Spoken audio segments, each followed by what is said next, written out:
Welcome back, ladies and gentlemen. Chris, the Zen Meathead podcast. We unfortunately do not have Sarah with us today. She's out teaching surf lessons on Lake Sammamish. Well, it's a good thing because you just called her a meathead, I think. I mean, she's not here, so she can't do anything about it yet. But when this comes out, I'm in deep shit. So James Whitaker, we've been talking about doing this for, God, what, a year and a half now? Yeah. Probably. Yeah, you finally cornered me, didn't you? Yes, I did. I'm like, hey, guess what? I'm coming to your spot. So we're not in the studio, obviously, today. We are... Not in the studio, in a pub. Woo! Yes. A beautiful spot, if you're not familiar with it. Kirkland's Side Hustle. This is one of at least 2 restaurants I know that you're aware of. And yeah, 5 and growing. total and growing. planned upcoming. Yeah. If you guys have not checked out Bellevue Brewing Company, if you've not checked out Side Hustle. Original Gangster, yeah, you got to come. It's so good. It's so good. And I wanted to start out with a funny story. And I think I've told it to you before. I'm sitting at your lovely restaurant, Bellevue Brewing Company, with a bunch of my buddies one day. And Neil, my buddy's like, hey, Chris, you going to go hear James talk about AI this weekend? I was like, James owns the bar? He's like, yeah. I was like, AI, what is our barkeep doing talking about AI? He's like, oh, you don't know who James is. So you've, as we see a couple books here, you've written a ton of books. And also, ironically, I mostly recently landed at Microsoft again in Azure. And suddenly I started coming across your name in documentation, recorded video sessions. So you were a distinguished engineer at Microsoft for a number of years, yes? Yeah, so you have some number, more than I care to repeat. But I'm retired now. This used to be my side hustle, which is why I called it Side Hustle. And now it's my main hustle. And I'm mostly out of tech. I still give a lot of talks. I still think about it and work on it a lot, but I just don't get paid for it anymore. Yeah, So you're getting paid one way or another. So ironically, I've heard your talk on AI that you're going to give here at Side Hustle in just just about an hour. Yeah. Get on down to Kirkland. Come on down, folks. So AI, it's probably in my eyes the most important topic out there. People are worried about politics and who's going to be the president and all these different things, but I think a lot of people don't realize there's something happening just underneath. Yeah, there's something happening. I don't know if I'd characterize it as the most important problem. The planet, has a lot of problems, global warming and the rise of fascism and all kinds of things. But it's definitely getting a lot of airtime, for better or for worse, mostly for worse. Yeah. I think the AI industry has kind of gotten a little bit ahead of itself. I think the hype is outdistancing the capabilities at the moment, but it's certainly the future, and it's certainly coming, and it's certainly capable of things that are better than what we're tasking it with now, which is, deep fakes and drawing pictures. Yeah, exactly. And, it's a technology that should have a little more respect than ripping off copyrighted material. And I think I saw one today of Trump robbing a convenience store with a gun, followed by Kamala Harris followed by Elon Musk robbing the same store, and then Mark Zuckerberg with a lizard on his head or something. And of course, none of it was real.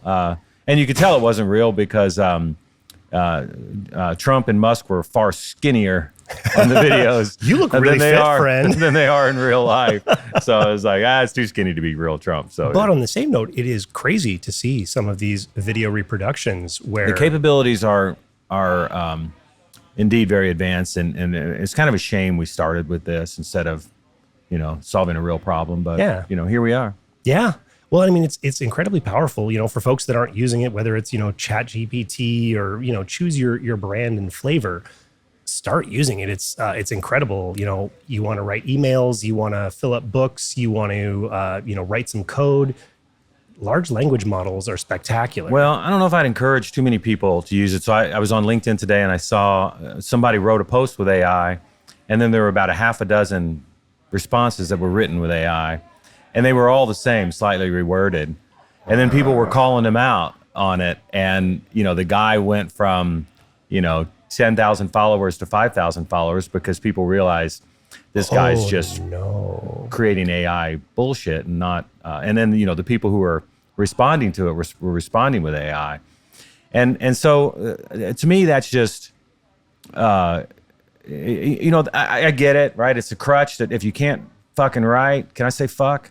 Oh, you say whatever you want to. Good. Let's go for it. It's a good word. I wrote a ode to the F word on my Medium blog one time, just celebrating what a wonderful word it is. Versatile. But learn to write, Yeah. learn to read, learn to think, and that's one of the things that I think people are legitimately worried about, that this will make us lazy. And it's already on LinkedIn, it's all over the place. It's lazy. And it's making, I used to read LinkedIn every day. Now it's once a week, and it's minutes instead of, tens of minutes, because there used to be interesting things happen there, and it's not the case anymore. And so it may end up killing social media. That might be one of the casualties of it, and that might not be a bad thing. Might not so be now the I'm worst going to thing. reverse what I said. Get everybody on ChatGPT so that we can Start kill off writing your all own posts. Yeah. these stupid social media sites, and we can interact with each other over a beer again, Like right? real people. Yeah. Cheers, cheers, cheers. Oh, that's some good stuff right It there. really is. I love it. So I guess first things first, we should probably, for a lot of folks that don't know a whole lot about it, AI, in my eyes, at this point is a marketing term. Like, AI powered, AI this. And like the reality of it is, if you know what's going on under the covers, it's an advanced algorithm. Maybe it's a large language model. Very rarely are you actually seeing AI in action. Well, it is happening in real places, doing real things that are actually important. AI is a technology that's different from software. I think a lot of people conflate the two. They're different. Software is based on discrete structures, discrete mathematics, functions, relations. That an entire branch of mathematics governs how we write software. A different branch of mathematics governs how we build AI. It's, Bayesian statistics, stochastic processes, things like that. So there's a lot of theory behind it that tends to, the people on LinkedIn don't understand. The people who are claiming to be AI expert, oh, follow me, I'm an AI expert. Those fuckers were Bitcoin and blockchain experts 6 months ago. They were 10 years ago. They were IoT experts. They're just a bunch of. I tell you, these people just drive me crazy. But that branch of mathematics, stochastic processes, Bayesian statistics, it's been around for a long time, and AI has been used on some real problems like weather prediction. We were building AI models to predict weather, to predict hurricanes, to predict tsunamis, starting in the 70s. Wow. And you can see, just how good our weather prediction has gotten. That's all stochastic processes and Bayesian statistics. Software has very little to do with that, except reporting the results. And so, you want to know where a hurricane is, you take away stochastic processes. If we would have just called it stochastic processes, it wouldn't be half as sexy as the term artificial intelligence. But, that ship sailed in the term artificial intelligence was coined in 1956 by John McCarthy, a professor at Dartmouth University. And it's almost a shame that he named it that, because if we just, talked about the underlying math, people would be bored with it, and they wouldn't be, so much hype about it. It wouldn't be the cheesy. But it is real science, and there are real mathematics and programming behind it. There's real technology behind it, and sometimes it solves really super important problems like predicting the weather and searching outer space for exoplanets. It's doing some real things, some really hard problems that without it would take humans millions of years to do what AI can do in 6 months. And not a split second. Well, yeah, not a split second. Depends how much processing power you got. But and then it solves, it's good at games, right? It was playing chess in the 90s, and it turns out, humans don't play computers at chess anymore because computers won. Yeah, right. every time. And so, you think about, so it goes from, real problems to things like games, which are just kind of curiosities, and also ways to progress the technology. All that work that went into IBM's chess playing computer and IBM's Jeopardy playing computer solved a lot of the fundamental problems of the field that are now being exploited and used for ChatGPT and Midjourney and things like that. So, but now it's just doing a lot of, deep fakes or. It's a really big deal. Yeah. It should just be outlawed. Yeah. You shouldn't be doing it, right? You should have the right to your visual appearance. But, that's what Facebook and Google, they made it so that, they tempted us into putting our images out there, and now they're out there. And we've signed those user agreements. We've clicked accept. And You so didn't read it ahead that of time? ship has sailed. You didn't read the 18 pages of. No, I'm not one of those people. I'm one of those Accept. people who Let's just go. clicks Yep. accept. Yeah, Let's if you go. want to get shit done, you just got Yeah. to click accept. So. No, exactly. Well, it's interesting being in the tech space when this really started gaining steam. I don't know, maybe 2 years back in the public eye. The concern was it was going to take over everything. If you're an attorney, if you're a low-level coder, all these different white-collar jobs, all of a sudden it's like, you better start looking for something new. You're going to be out. Well, and that is not a fake concern. That's a real concern. You can take a group of, a company of 50 marketers and with a little AI support, that those 50 jobs can be taken on by 2 or 3 people. Yeah. It makes the act of programming a computer, which is a high-paying job. Yeah. I mean, we're talking. I can afford these pubs because I was in. Because you were well paid. These are high 6, low 7-figure jobs, and now they're $100,000 jobs because AI can help so much. Yeah. And so not only do the jobs pay less because you have this crutch of AI, there's fewer people that are required to do them. So I don't think it's unemployment we really need to be worrying about, but underemployment that we need to be worrying about. Because right now and for the next 20 years or so, humans are still going to be necessary in all this. Oh, absolutely. But, it makes me wonder when you say, underemployment or unemployment, They're both a problem. Oh, yeah, 100%. But, we could be in the next 5 years facing a situation where unemployment is at rates that haven't seen in I don't know how long. I don't know about 5. I kind of disagree on the time frames that, these sensationalists like Ray Kurzweil and Jeffrey Hinton and these folks, it's not 5 years.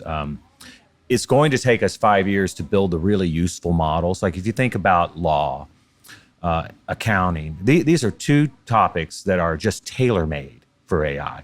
Yep. You could take, all the tax returns, you could take all the accounting books and you feed that into it wouldn't be a large language model, it'd be a large accounting model or whatever the fuck we're going to call it. And you could basically wipe out the field of accounting because AI is going to be really good at that. Yeah. Same thing with law, right? Take all the case precedents, take all the laws, take all the legislation, take all the Supreme Court decisions, put it into a large legal model, and all of a sudden, the world only needs 10 lawyers. But those models are going to take a while to build. They're going to take a while to perfect. And if you look at something like law, which to me is just tailor-made for AI. We really don't need any lawyers. We don't need any judges in the future.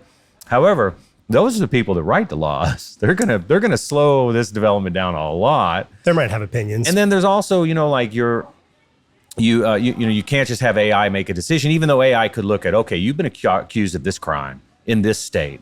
And here's all the legal precedents that I can rock through in a day. And now this should be your sentence, right? But we are guaranteed by a jury of our peers, and AI is not our peers. No. And so a lot of the stuff is going to continue to require humans, even though it really doesn't need to. But it's going to take us a while to build that. It's going to take us a while to trust it. AI is already better at driving cars than humans. AI has way fewer wrecks. It's had a couple of dozen, whereas humans have hundreds of thousands of them every day. Exactly. Right? It's the most likely way you're going to die. But we're still not comfortable with machines driving vehicles, even though they're way better at it than us. So a lot of society is going to have to change in order for all this stuff to happen. And that's not going to be 5 years. It's not even going to be 10. Well, yeah, the evolution of the human mindset as a community, I think, is going to take a really long time. The older generation, especially and I don't want to say it negatively, but the more tech illiterate, the older folks, like my parents are a great example. Like, they get confused with their phone. You talk about AI, they're just like, fuck off out of here. Like, I don't want to talk about that nonsense. When my grandmother was super old and dying in the early 80s or something, she told me something I remembered. She said, you get to a point where you no longer understand the world. Yeah. You no longer want to be part of the world, and you're ready to die. Yeah. And I think that, and I never saw that. I was into tech as in college, and I always thought this was the greatest thing in the world, and I loved the fast pace of change. And now here I am in my 50s, and I'm thinking, you know what, Grandma, Heck, maybe you were onto something. Yeah, I don't want to have sex with a robot. I like real human beings. And when all this shit comes about, I think I'm going to be ready to just go. Yeah, I could see it. On the same note, though, medical is another place that's very interesting in the AI Medical is realm. full of data. So for your listeners, if you take a look at a field and ask yourself how much data is involved in helping humans come to a decision, right? In the medicine it's all Brilliant data, example. right? All of the the charts that the doctors fit, it's all keyed in. And this is why AI has already been better at diagnosing diseases. It's been better at finding cancer in scans and X-rays and things like that. And so it's going to be really, really good. But it's going to be really, really bad at breaking the news that, hey, you have terminal cancer and you're dying. Yeah, there's no. And so there's going to be room for humans. We're going to have to kind of find our way through this. There's going to be things that the machines are going to be really good at. And we should let them. Yeah, We should encourage them to be really good at that. And then there's going to be things that are going to require humans. But there's still this whole idea of how do we fund all of this, right? Because when the software came about in the 90s, software took away a lot of low-paying jobs. It took away a lot of clerical jobs. It automated a lot of processes. Like, instead of paying a human being to push a cart around the office delivering mail, email took all that out. So all those kind of jobs just disappeared. But they were the lower-level jobs. They were the lower-paying jobs. People upskilled, and software didn't end up taking any jobs at all. But AI can it, whether it can think like us, that's more of a philosophical issue we could talk about, but whether or not it can think like us, it can solve logic problems that software can't. very well. That in the past only humans could solve. And so that's going to be where it plays. And these are high paying jobs. Programmers I'm already seeing, not only are my really good programming friends having a hard time getting jobs, they're having a hard time getting their old salaries back. Yes. I mean, it was nothing in Microsoft to make $500,000 a year as kind of a, not even a senior programmer, Doing decent. You're good at what you do. And now, that number has gone down and fewer people are making less money. And so what do we do with the rest? Is universal basic income the solution? Or, how do we end up funding all of this? And that's a really near to point concern of my own and I many have a people I solution. talk to. Tell me more. I have a solution. And it's not universal basic income. Universal basic income is a giveaway, and that's never going to pass. Yeah, it's not going to happen. Right? The people who are anywhere right of center are not, they don't want people getting any. They don't want to get. You got to work. Which, I'm not saying that's wrong. Encouraging people to work is a good thing. And the experiments on universal basic income, where they've done it in various countries, are mixed. They found some studies to find, you give somebody $1,000 a month and they'll live on $1,000 a month. It's worth it to them to not work. Yep. Other ones, it's just like, okay, we're gonna get wealthier because we're gonna continue to work as we get this, and everywhere in between. So it's not clear from the data whether UBI works, and so that's going to be a tough one. And I don't know, you've seen that what's that robot Pixar show, Wall-E. Wall-E, yeah. Yeah, Wall-E. we're all fat lazy blobs that have forgotten how to walk, rolling around. Yes. And so my solution is a little bit different. My solution has to do with really just kind of basic logic. How do people get rich? How do you develop wealth? No country has ever survived on taxation alone and remained wealthy. We're broke. We're so deep in debt in the United States. Rome died, Greece died, right? All of these civilizations, that relied on taxation, which is income, haven't survived. And it doesn't look like we're surviving very well either. And so, if you think of Bill Gates didn't get wealthy on his Microsoft salary. Hell, I didn't get wealthy on my Microsoft salary. I got wealthy on my stock. Yep. You work for a company in a growth area. The NVIDIA employees right now, it's their stock that's making them wealthy. So insane. Yeah. And, I've got a friend that works in NVIDIA, and he had this policy of every time he got stock, he just sold it.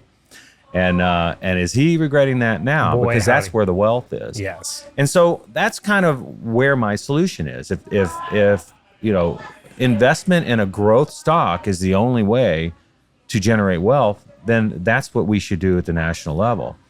We should go in and say, all right, Facebook and Google and even Microsoft and Apple to a lesser extent, you all are making money off of the data of humanity. Time to start paying for it. Fine, yeah, pay for it in stock, right? Yeah. The United States government should own 5% of Facebook and Google. They should own 3.5% of Microsoft and Apple and generate wealth that way. Look, if you're going to consume the data of humanity, humanity deserves a cut of that profit. And that cut of that profit isn't in a payment. It isn't in taxes. It isn't in a salary. It's in equity in those businesses. That's brilliant too. I hadn't even really thought about that. I'm going to run for president. Do it. And my motto is going to be make America rich as fuck.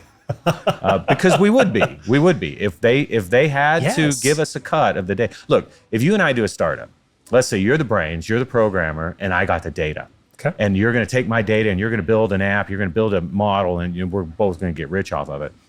You don't pay me for my data. The way startups work is you give me a cut of the company. Yeah. Right? It's free to you so that you don't have to spend a bunch of capital paying for my data. I'm a founder. You're a founder. My contribution was data. Your contribution was work. And here we are, both wealthy. And so, if you take a page from the startup handbook, the data of humanity has gone into ChatGPT. It's gone into all of these, co-pilot models of Microsoft. It's gone into, Gemini at Google and whatever the fuck Facebook calls theirs. And the fact that I don't remember is probably a problem for Facebook. There's just so many of them. They just change all the time. So, that's my model. And I think it solves most of the problems of stolen IP. Well, it's spectacularly brilliant too, because taxation is just such a constant gripe in this country, in every country. Saudi Arabia is not rich because it taxes its citizens. Norway's not rich because it taxes its citizens. It's rich because they have a natural resource. That is a growing, a growth stock, so to speak, for their citizens. Yeah. Well, so a lot of folks as well, it's something that is worth exploring and talking about. Terminator, general AI. I don't know that I'm not aware of it existing yet in any of the big tech giants. Oh, it exists. Do you think so? Oh, there's no question. I mean, look at what Ukraine is punching above their weight in Russia. And how are they doing it? They're not doing it with munitions. They're not doing it with more troops. They're doing it with technology and artificial intelligence that's running these squadrons of drones they have that are wreaking havoc in Russia. They're better at AI. Yep. They're better at robots, right? Drones, or if you want to call drones robots, they're better at that technology than the Russians. And otherwise, this war would have been over, 6 months after it started. Just rolled in, stomped in, and done. And now they're clearly dialing it in, because now they're taking Russian territory. And so these killer drones, these killer robots, they've existed for a while. I remember back during I think it must have been the Obama administration, where drones were killing enemies of, terrorists. They were taking out a bunch of citizens, the smart civilians bombs as well. dropping down crazy accurate. So the AI has already been applied to technology. There are already weapons out there with kills. There are already weapons out there that are at least semi and sometimes fully autonomous that can kill. And so that scenario is that cat is out of the bag. It's a little bit terrifying. I'm trying to think. It's a lot terrifying. Go back to my grandma. Yeah. It's almost time. That's I'm time done. for me to go. I'm out. Why am I forgetting the name of the big robotics company? The Boston Dynamics. So they're really fucking good at it. But up to a few years ago, all they were doing was producing videos of robots sliding down snowy banks and shit. But the amount of money that the U.S. military machine apparatus is spending on this, and the Chinese the same, Russia clearly not so much. Yeah, sorry guys, you're a little behind the times. Yeah, it's bummer. The Chinese that terrify me. They're good at AI. Yeah, well, and you start to combine this technology with robotics, and all of a sudden, you've got these cyber By the way, dogs I should say the Americans terrify me too, because we're really good at this, and there's a lot of fight in us. I don't know if there's ever been a year of my life, I'm in my 50s, that America hasn't been at war somewhere. No, and always. our technology is good. My own country terrifies me. It's true. And it leads to another question that makes you wonder. My hope with, general AI or some type of sentient AI is that honestly, it's going to have the wealth of knowledge of everything that's been recorded as humans. It's going to be able to analyze and calculate on that. But my concern is, what do you do when there's a wasp or a spider inside your house that you don't want? Yeah. Fucking stomp on it. Like, what is to say that, this sentient technological instance recognizes that we're dumb pleasure monkeys, that, we're either fucking or fighting. Yeah. That's all we do. And it's that's Westworld. We're able to figure out intelligent robots, and all we want to do is kill them or fuck them. Yeah. So, what do we do to stop that? I really believe that this is where we talked about this at the beginning, where we've gotten sort of ahead of ourselves. Like ChatGPT, the data it used was basically the web. Yeah. And Gemini, it's the web. Yep. And so the proponents of saying, we need these big, large language models because they have context, right? There's so much data in them that they have the context that they need to solve problems. But that's the other side of this is that that's too much context. We don't need them to solve all these problems. Why didn't we build a art model of Rembrandt? The Rembrandt stuff's no longer copyrighted. The Rembrandt, we had just built one. Rembrandt's not alive. All of this is basically public domain. It's not if IP we had done anymore. that, we could have been, and then we'd have a separate one for, Da Vinci and a separate one for Van Gogh or whatever. Why include everything? Yeah. Why do this? Why do our models need to know so much about us when, we used to call this artificial narrow intelligence, where you build a model based on a narrow, like the weather, right? That's a narrow model. Very specialized. Yeah, chess, that's a narrow model. Why did we go for everything? Why did we try to boil the ocean as our first, toe into the AI world? And it's fun, ChatGPT. It's fun to play around with and do some interesting things. It's good to use Midjourney so you can, print pictures of people with 6 fingers. I argue that 99% of what comes out of ChatGPT and Midjourney is mostly bullshit, and there's some real work that gets done there, but it's not a lot. Yeah. And then what's happening at in the encoding, that's a narrow model. Just why does it need to know?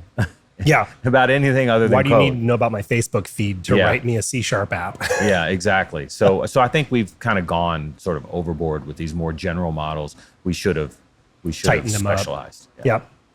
What are your concerns in terms of, another, hot topic for everybody these days is, the environment is falling to shit, and Another problem full of data, right? another problem full of data, but also the AI that we use is really power intensive. These data centers to run these language models and all this stuff that's going on for AI. The very thing that can figure out how to solve global warming is creating global warming. It's a nasty little closed loop. But global warming is something that there's been a lot of proposals like put down certain sort of minerals on all the beaches in the world and it will absorb the carbon from the ocean. Will that work? We need to simulate it. We don't know. We don't want to make problems worse by testing things, but run all these simulations and try to figure out what will happen. But these data centers cost a lot, and they are this is so. I have a theory that OpenAI and ChatGPT won't last. They'll be the K-Pro of AI. It's a reference to a company called K-Pro that was around in the 80s, and it looked like they were going to be the new Microsoft, and it turns out they got a little bit over their head. Never even heard of them, right? Yeah. And so in 20 years, maybe nobody's ever heard of OpenAI because it doesn't solve real problems, and because it's killing the environment. Yeah. And those machines that OpenAI is using aren't even theirs or Microsoft's, and so there's that's a tough bet for me. We debate this. We sit around. We have a monthly meeting here where we sit around and talk about these things, and that's one of there's an open bet whether will OpenAI still be here in 5 years, and there's a good chance it won't. But nobody's really solving the global warming problems because it's too damn expensive. And all those machines that are doing dumb things like drawing pictures of people Trump with robbing six banks. fingers and Trump robbing bank. That's a lot of processing power that went into that. Yeah. And so I'd invite somebody to go out and figure out, how many, metric tons of carbon did it take to build a video of Trump robbing a convenience store. Yeah. And, just kind of put a price on this, what humanity's paying. This goes back to my idea of giving humanity stock in these companies that are doing this shit, because, humanity's got a lot at stake. We are giving our data away for free, and we are, taking hits. We're losing hit points, for a, Dungeons and Dragons analogy, every time these things do anything. It's kind of overwhelming. And yeah, like I said, it's just, I think for a lot of folks who, just watching the news in front of their TV, they're somewhere between disinterested and fucking terrified. Well, the thing that gives me hope, if you want a little hope, is that, in the '90s, in the late '90s, when social media started coming around, there were people saying, "Hey, this could be dangerous." We're creating monocultures where we're taking data from people and not paying them for it. What is this going to do to our children? What is this going to do to our teens? And all of those alarmists ended up being right. Yeah. Teen suicide's up. Our children aren't happy unless they're staring at a screen. You go to any airport and walk through it, and every single human is scrolling, doom scrolling on their machines. Some of them are learning, sure. Some of them are getting work done, sure. But most of them are just killing fucking time and brain cells. We didn't know, because we didn't have that precedent of saying, okay, look in the past and look at this example of technology really creating a worse world. Yep. But here we are now, and we can look back and we can see the examples of technology creating a world that's not as good as it was before. And so we should know better. And we should be able to all collectively say, okay, this doesn't look good.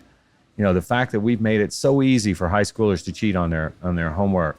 Yep. The fact that we've completely disengaged an entire generation, that doesn't want to work, this is a big problem. We didn't see it coming. Yeah, social media was kind of the opening. It coming. We couldn't see social media coming because we had no precedent for it. But we have a precedent for AI. And we should be looking back and saying, okay, look at all this shit that made the world a worse place to live. Yep. How do we prevent that again? On the same note, a lot of folks are proponents of, hey, we need to pump the brakes on this, which I understand, I respect. Like, we need to analyze this, look at it, decide how we want to move forward. But the problem is with this, divided world that we live on, the United States decides to pump the brakes, like China, Russia, everybody. Even if we decide we won't, China and Russia won't stop. Nope. And the smaller players won't stop. North Korea certainly won't stop. Nope. And they have access to the same technology that we do, and that's the problem with the internet. With software, we were ahead, and that's why all the companies, the major software companies, are all Americans. A lot of this was invented over here. We were ahead. Nobody could catch up. The cat's out of the bag, right? The source code for all this stuff's out there. It's all on GitHub. The models are out there, and so there is no innate advantage that we have, and so pumping the brakes, I don't see it as an option. It doesn't. It's hard to recall this stuff. Yeah. So we have to go, and we have to forward, and we have to set a good example, and we have to have an open debate about these things. When you look at the current election that we're going through now, and I'm thinking, all right, who's going to be the AI czar for Harris or Trump or whoever wins? Why aren't they talking about this? Why isn't it part of their platform? That really does seem interesting that you don't hear much about that. You don't, no. And so, who do we trust more to lead us into a kinder, gentler version of AI between the major candidates? Yeah. It should be a talking point, and it's not. No, it's not. Well, I tell you what, I want to talk with you tons more. I have so many more questions, but on the same note, I realize you've got to get off. I got to talk to give. You got to talk here just in a few minutes. I got a beer to drink. Yeah. And, I think that, everybody needs to be thinking about this good and bad. And everyone needs to take some time and understand how these models are built, not just writing prompts. I can't believe that prompt engineering is an actual job huge title deal now. Yeah, it's it reminds me of back in the day before we had just natural language search. We wrote regular expressions into our search engines in order to find things. And so, now that's kind of the same thing that we're doing now with prompts, but it's going to get easier and easier and easier. And there's just always a lot of hype. But I really encourage your listeners to find a good problem, build a model, and solve it. There's a lot of money to be made in people who are working in specific fields in what I call artificial narrow intelligence. What are humans doing today that machines could take over and build the model that will affect that. Yep. Those, I think, are going to be the next generation of businesses that will actually make it. There's going to be a lot of this AI, hype funding that has gone out over the last couple of years. Those companies are going to fail. Who's going to succeed? It's the companies who have collected the right data to solve the right problem for a very large number of customers. The tech giants. Yeah.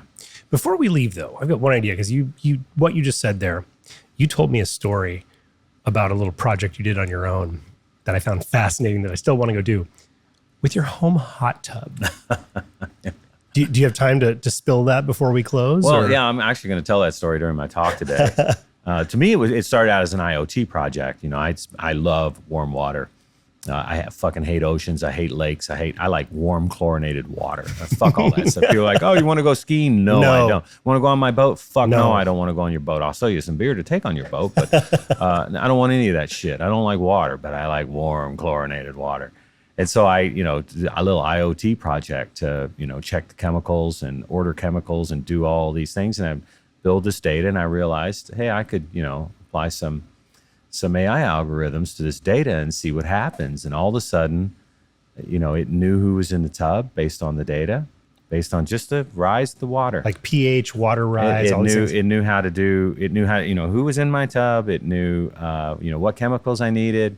It understood that, you can inject every chemical except chlorine. Chlorine, you have to have the top open. And so, it started out as an IoT project. And then all of a sudden it started learning on its own. And, I have the world's most advanced hot tub. It never gets dirty. The chemicals are always perfect. And anybody gets in it, I know it immediately. And so, that was a data project. It was me collecting data about what I was doing, and then a machine learning. And I think that's kind of what you need to go about. If you're young and you're trying to find out how to make money on AI, go throughout your day, figure out what problems you have that need to be solved.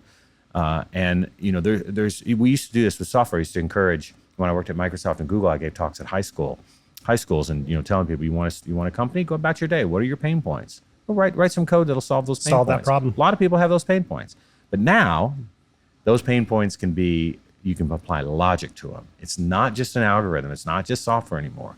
You can apply human level logic to solving these problems. So what are those problems? Identify those problems, build a model, just like you used to build software, and go make some money. Well, I'll tell you what, you need to make a company out of that and sell it to me, because I'm sick and tired of fucking with the chemicals in my hot tub. So That's great. Well, thank you, brother, man. I really appreciate it. Chris. Thank you much. All right. Stay elevated, folks. Love you.